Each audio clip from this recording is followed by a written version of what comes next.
اعوذ باللہ من الشیطان اللعین الرجیم بسم اللہ الرحمن الرحیم اللہم عجل لولیک الفرج والعافیت والنصر وجعلنا من خیر اعوانہ وانصارہ وشیعتہ ومحبیہ۔ عزیزان محترم، اصحاب اجماع کا آپ کے ساتھ تذکرہ جاری ہے۔ حضرات ائمہ معصومین علیہم الصلاۃ والسلام کے وہ گراں قدر اصحاب کہ جن سے نقل شدہ روایات پر شیعہ علماء اعتماد کرتے ہیں، ان رجال کی توثیق کرتے ہیں، ان رجال کو ثقہ اعدل اعین مانتے ہوئے، ان پر اعتماد کرتے ہوئے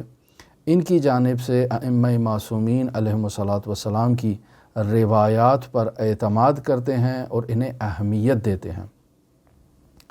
در واقع ان اصحاب ائمہ معصومین علیہم الصلاۃ والسلام میں افقہ ترین اصحاب موجود ہیں، اور ان اصحاب سے نقل شدہ روایات در واقع حضرات ائمہ معصومین علیہم الصلاۃ والسلام کی ایک نہایت گراں بہا میراث ہے جو ہم تک پہنچی ہے۔ لہٰذا ان اصحاب اجماع کا تذکرہ جہاں ہم شیعہ علماء، شیعہ فقہا کا تعارف کروا رہے ہیں، ان اصحاب اجماع کا تعارف کروانا بھی ضروری ہے، چونکہ یہ ابتدائی فقہائے شیعہ میں ان کا شمار ہوتا ہے۔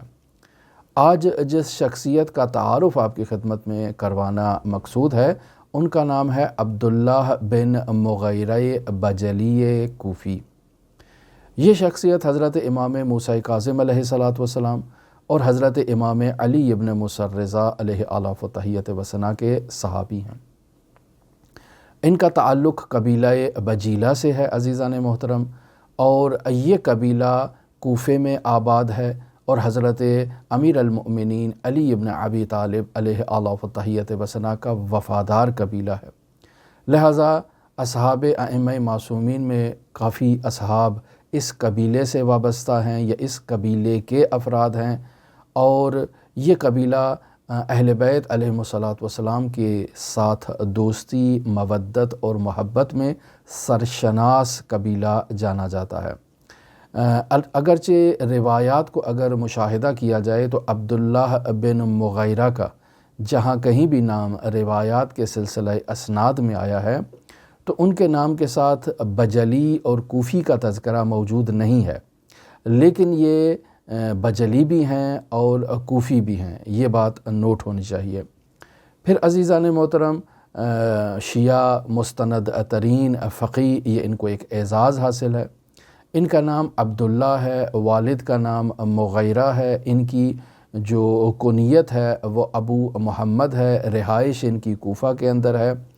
یہاں عزیزان محترم ان کی شخصیت سے متعلق نامور رجال جو ہے وہ مرحوم نجاشی، جو ایک صاحب رجال ہیں، علم رجال پر ان کا ایک نام ہے بہت بڑا، اور ان کی کتاب ہے، ان کا اثر ہے۔ انہوں نے یہ نظریہ پیش کیا ہے عبداللہ بن مغیرہ سے متعلق کہ وہ حضرت امام موسیٰ کاظم علیہ الصلاۃ والسلام کے صحابی تھے، لیکن امام موسیٰ کاظم پر ہی انہوں نے توقف کیا اور امام علی ابن موسیٰ رضا کی امامت کے قائل نہیں ہوئے۔ پس اس اعتبار سے عبداللہ بن مغیرہ مرحوم نجاشی کی گواہی کے مطابق واقفیہ تھے، لیکن مرحوم قشی رحمۃ اللہ علیہ بیان کرتے ہیں کہ انہوں نے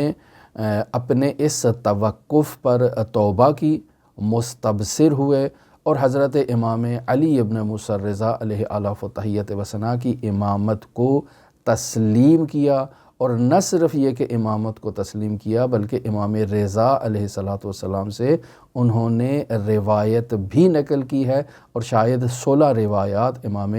رضا علیہ الصلاۃ والسلام سے نقل فرمائی ہیں۔ اب ان کے مستبصر ہونے کے واقعے کو بھی مرحوم کشی وہاں اپنی الرجال میں بیان کرتے ہیں خود عبداللہ بن مغیرہ سے کہ وہ واقفیہ تھے، لیکن حج بیت اللہ کی سعادت کے لیے جب وہ مکہ تشریف لے جاتے ہیں تو وہیں بیت اللہ کی زیارت کرتے ہوئے اور حج کے اعمال کو انجام دیتے ہوئے ان کے دل میں ایک یہ خیال ابھرتا ہے، ایک یہ بات آتی ہے، اور اسی بات کی بحاف پر وہ اللہ تبارک و تعالیٰ کی بارگاہ میں دعا کرتے ہیں، وہیں اللہ کے حضور اس بیت اللہ میں کہ اے میرے پروردگار، تو میرے دل کے جو حالت ہے، جو کیفیت ہے، اس کو تو مجھ سے بہتر جانتا ہے کہ میں طالب حق ہوں، اور اے میرے پروردگار مجھے بہترین دین کی طرف رہنمائی فرما۔ اب یہاں عبداللہ بن مغیرہ کہتے ہیں کہ اعمال کو مکمل کرنے کے بعد میرے دل میں یہ خیال پھر آیا کہ میں امام علی ابن موسیٰ الرضا علیہ آلاف و تحیت و ثنا کی طرف متوجہ ہوا، اور اسی توجہ کی حالت میں مدینے کی طرف چل پڑا، اور مدینے میں پہنچ کر امام علی ابن موسیٰ الرضا علیہ آلاف و تحیت و ثنا کے دروازے تک پہنچ جاتا ہوں۔ یعنی یہ ساری ایک کیفیات قلبی کیفیات ہیں، یعنی ان کا دل ان کو دعا کی طرف ابھار رہا ہے، ان کا دل ان کو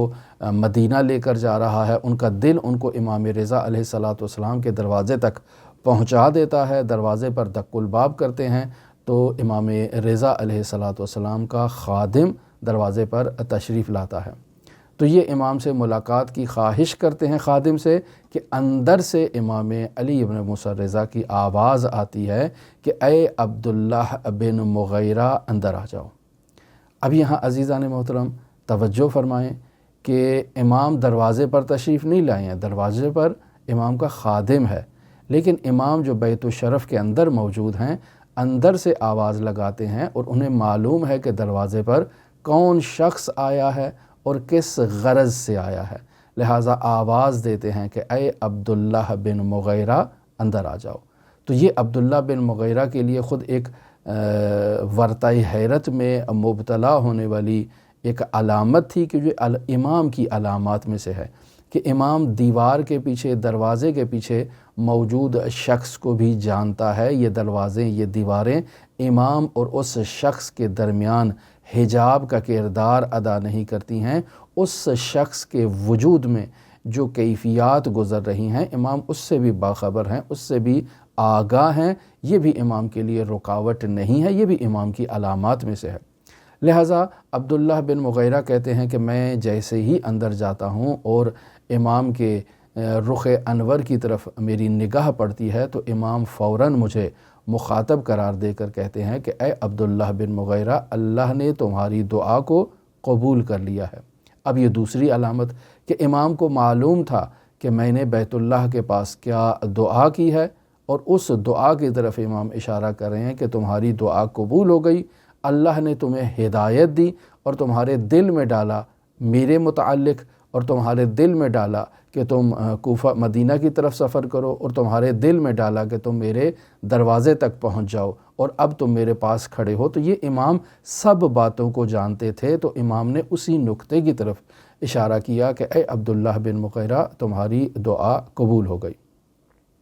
تب عبداللہ بن مغیرہ کہتے ہیں کہ میں نے اپنے اس توقف پر توبہ کی اور امام علی ابن موسیٰ الرضا علیہ آلاف و تحیت و ثنا کی امامت اور حضرت کی جو رسول خدا کی جانشینی ہے اس کا اقرار کیا اور امام کا معتقد ہو گیا۔ عزیزان محترم، عبداللہ بن مغیرہ سے 520 روایات موجود ہیں جن کے سلسلہ سند میں عبداللہ بن مغیرہ کا نام موجود ہے۔ اگر عبداللہ بن مغیرہ کے مشائخ اور اساتید کی طرف اشارہ کیا جائے تو 40 مشائخ ان کے موجود ہیں جن سے عبداللہ نے روایات کو نقل کیا ہے۔ اور پھر عزیزان محترم، عبداللہ بن مغیرہ کی کتابیں بھی تاریخی جو رجال کی شخصیات ہیں انہوں نے بیان کی ہیں کہ اس شخصیت نے 30 کے قریب کتابوں کو تحریر کیا ہے، جس میں کتاب الوضو ہے، کتاب الصلاۃ ہے، کتاب الزکوٰۃ ہے، کتاب الفرائض ہے، کتاب و اصناف الکلام ہے، اور اس قسم کی کتابیں انہوں نے تحریر کی ہیں۔ لیکن ستم ظریفی یہ ہے کہ ہماری جو قدیمی شخصیات ہیں ان کے آثار ہم تک نہیں پہنچے ہیں۔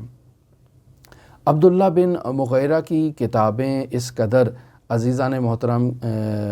جو ہے وہ بے نظیر کتابیں ہوا کرتی تھیں، یا اس قدر مقبول کتابیں ہوا کرتی تھیں اللہ تبارک و تعالیٰ کی بارگاہ میں، کہ ایک یہ واقعہ بھی شیخ مفید رحمۃ اللہ علیہ نے الاختصاص میں نقل کیا ہے کہ عبداللہ بن مغیرہ نے ایک کتاب کو تحریر کیا اور پھر انہوں نے ارادہ کیا کہ اپنے شاگردوں کے ساتھ، اپنے جو حلقہ احباب ہے ان کے ساتھ مسجد کوفہ میں بیٹھیں گے اور عبداللہ بن مغیرہ اپنی کتاب کو ان سب کے سامنے پڑھیں گے. پھر اگر کسی نے اس کو لکھنا ہو یعنی نسخہ برداری کرنی ہو تو وہ وہاں سے اس کتاب کو اپنے لیے تحریر کر سکتا ہے. قدیم میں تو یہی طریقہ ہوتا تھا کتاب کی کاپی کرنے کا کہ ایک آدمی جس کے پاس کتاب ہے وہ پڑھتا ہے اور دوسرے اس کو تحریر کرتے ہیں. تو ایک ٹائم پر ایک کتاب جو ہے وہ اس کے 4-5 نسخے یا جتنے افراد وہاں تحریر کرنے بیٹھے ہوں گے اتنے نسخے تیار ہو جاتے ہیں. یہ ایک طریقہ ہے. یا یہ ہے کہ کتاب شخص کو دے دی جائے اور وہ شخص بیٹھ کر اس کو تحریر کرنا شروع کر دے. تو عبداللہ بن مغیرہ کہتے ہیں کہ میں نے کتاب لکھی اور مسجد کوفہ میں میرا ارادہ تھا کہ سب لوگوں کو جمع کروں گا اور ان کے سامنے اس کتاب کی قرأت کروں گا. عبداللہ بن مغیرہ کا ایک بھائی بھی نقل کیا جاتا ہے کہ جو ظاہراً ان کے مکتب سے موافقت میں نہیں تھا، ان کا مخالف تھا، وہ بھائی بھی اس محفل میں آ جاتا ہے اور پہنچ جاتا ہے. اب عبداللہ بن مغیرہ نہیں چاہتے کہ اپنی کتاب کو اپنے بھائی کے سامنے بیان کریں، لہٰذا بھائی کو دیکھتے ہی وہ اپنے باقی تمام حلقہ احباب سے کہتے ہیں کہ آج آپ سب چلے جائیں، پھر کبھی تشریف لائیے گا، یعنی منع کر دیتے ہیں کتاب کی قراءت کو. تو عبداللہ بن مغیرہ کا بھائی انہیں یہ کہتا ہے کہ آپ کتاب پڑھیں، میں آپ کی کتاب سننے کے لیے ہی آیا ہوں، آپ سے مخالفت کرنے کے لیے نہیں آیا ہوں. اور پھر واقعہ بیان کرتا ہے، کہتا ہے کہ گزشتہ رات میں نے عالم رؤیا میں مشاہدہ کیا ہے کہ ملائکہ الہی آسمان سے نیچے کی طرف جو ہے وہ نازل ہو رہے ہیں اور ایک دوسرے سے کہہ رہے ہیں کہ ہم نے مسجد کوفہ جانا ہے عبداللہ بن مغیرہ کی کتاب کو سننے کے لیے. تو میں اس چیز کی طرف متوجہ ہوتا ہوں کہ عبداللہ بن مغیرہ نے کوئی کتاب لکھی ہے اور وہ مسجد میں اس کتاب کو قراءت کرنا چاہتے ہیں، تب یہ فرشتے جو ہیں وہ نیچے اتر رہے ہیں. لہٰذا میں بھی جو ہے وہ ارادہ کرتا ہوں کہ آج آپ کے پاس مسجد کوفہ آؤں اور دیکھوں آپ کیا کرنا چاہتے ہیں. اور معلوم ہوا کہ آپ کتاب کو قراءت کرنا چاہتے ہیں، لہٰذا مجھے اپنے اس خواب کی حقیقت کے بارے میں علم ہو گیا کہ وہ رؤیائے صادقہ تھا اور واقعاً عبداللہ بن مغیرہ جو ہے وہ کتاب کی قراءت کرنا چاہتے تھے. لہٰذا اے عبداللہ، میں نے آپ سے اختلاف پر توبہ کی ہے اور اب میں آپ کی مخالفت نہیں کروں گا. لہٰذا یہ خبر سن کر عبداللہ بن مغیرہ بھی مسرور ہو جاتے ہیں. عزیزان محترم، اس شخصیت کے متعلق زیادہ حالات تو مزید بیان نہیں ہوئے، لیکن یہ بیان ہوتا ہے کہ عبداللہ بن مغیرہ کا انتقال 203 ہجری قمری کو یا اس سے پہلے ہوا، یعنی 203 ہجری قمری تک عبداللہ بن مغیرہ بقید حیات تھے. اس کے بعد ان کا انتقال ہوا، یعنی اس کے آگے پیچھے ہی ایک تاریخ علماء نے بیان کی ہے. لہٰذا عزیزان محترم، دعاگو ہیں اللہ رب العزت کی بارگاہ میں کہ حضرات ائمہ معصومین علیہم الصلاۃ والسلام کے باوفا اصحاب جنہوں نے معارف اہل بیت علیہم الصلاۃ والسلام کی نشر و اشاعت میں اپنا کردار ادا کیا ہے، اللہ تبارک و تعالیٰ ان سے ان کی زحمات کو، ان کی کاوشوں کو، ان کی کوششوں کو قبول فرمائے. جو انہوں نے تکالیف اٹھائی ہیں، اللہ تبارک و تعالیٰ ان تکالیف کو اٹھانے کے نتیجے میں انہیں ان کا نعم البدن احسن جو ہے وہ انہیں جزا عطا فرمائے. ہماری دعا ہے کہ خداوند متعال اس ماہ برکت، اس ماہ رحمت، اس رمضان المبارک کی برکت حضرت صاحب الامر، صاحب الزمان، مہدی موعود کے ظہور میں تعجیل فرمائے اور حضرت کے ظہور سے عالم بشریت کو نجات ملے کہ عالم بشریت جن ظلمتوں کے بھنوروں میں گرفتار ہو چکا ہے، خداوند متعال مہدی موعود کی برکت سے عالم انسانیت کو، عالم تشیع کو نجات عطا فرمائے اور ہم سب کو امام زمان اجل اللہ تعالی فرجہ الشریف کے اصحاب و آوان و انصار میں شمار فرمائے. اللہم صلی علی محمد و آل محمد وعجل فرج قائم آل محمد.